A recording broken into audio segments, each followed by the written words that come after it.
सुनने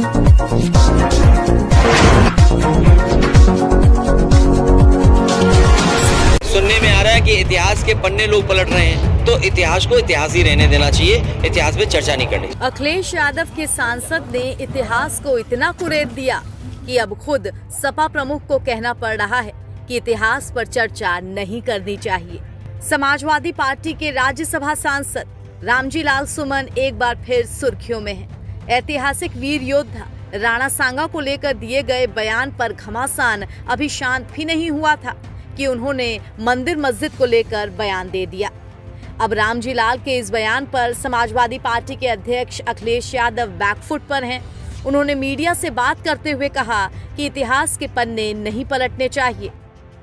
मैंने उनका स्टेटमेंट नहीं सुना है, रामजी सुमन जी का भी स्टेटमेंट मैंने नहीं सुना है, लेकिन मैं पार्टी में कहूँगा कि कोई भी सवाल इतिहास से जुड़ा नहीं कहा जाए, क्योंकि कई बार इतिहास में न जाने कैसी कैसी बातें हैं। अभी सुनने में आ रहा है कि इतिहास के पन्ने लोग पलट रहे हैं। जब से रामजी सुमन जी ने कहा, आप देखिए गूगल पे, आप देखिए चैट जीपीटी पे, लोग जानना चाहते हैं इतिहास क्या है, तो इतिहास जानने लगे लोग। मैं ये चाहता हूँ इतिहास की बातें अगर हमें अच्छा रास्ता न दिखा सकें, हमें कोई पॉजिटिव रास्ते पे न ले जा सकें, हमें सकारात्मक दिशा न दे सकें, तो इतिहास को इतिहास ही रहने देना चाहिए, इतिहास पे चर्चा नहीं करनी चाहिए। मैंने कहा इतिहास को इतिहास रहने दो, जो इतिहास हमें आपके बीच में खाई पैदा करे उस इतिहास के बारे में नहीं जानना। अब मान लीजिए मीरा ने जो भजन गाया वो नुसरत फतेह अली खान ने गजल में गा दिया, तब कहाँ पकड़ोगे? नुसरत अली खान साहब को पकड़ोगे क्या, या मीरा जी को पकड़ोगे? तो इतिहास को रहने दो। तो ऐसे में क्या कहेंगे आप? मैं ये कहूंगा कि पार्टी के लोग कोई भी इतिहास की बातें न करें। समाजवादियों ने इतनी प्रोग्रेसिव काम किए, इतनी प्रोग्रेसिव बातें की हैं, डायल 100 है, किसान की आय दोगुनी है, नौजवान की नौकरी रोजगार है, आरक्षण है, हमारे अधिकार हैं, हमारा सम्मान नहीं हो रहा कहीं पर, हमारे घर मकान गंगा जल से धोए जा रहे हैं, ये सब मुद्दे पड़े हैं। दरअसल आगरा में अंबेडकर जयंती पर सपा कार्यालय में एक कार्यक्रम आयोजित किया गया था और यहीं पर सपा के राज्यसभा सांसद रामजी लाल सुमन ने इस बार हर मंदिर के नीचे बौद्ध मठ होने का बेतुका सा बयान दे डाला था। हम कुछ नहीं कहना चाहेंगे, तो हम तो सामाजिक सद्भाव के पक्षधर हैं। हम चाहते हैं कि हमारी राय से कोई नाइतफाकी करता है, असहमत है, तो असहमति का हमारे देश में तरीका है विरोध करने का, संविधान है, कानून है, तो कानून का सहारा ले। हिंसा तबाही देती है, हिंसक वातावरण बनना किसी भी कीमत पर ठीक नहीं है। कई ऐतिहासिक संदर्भ जो मुझे मिल जाता है उसका मैं जिक्र कर देता हूँ। 19 तारीख को समाजवादी पार्टी के राष्ट्रीय अध्यक्ष श्री अखिलेश यादव जी हमारे यहाँ आएंगे, उनसे बातचीत करके भविष्य की रणनीति तय की जाएगी। जहाँ तक संघर्ष का सवाल है, राजनीतिक पार्टियों में वैचारिक संघर्ष होता है, तोप और तलवार का संघर्ष नहीं होता।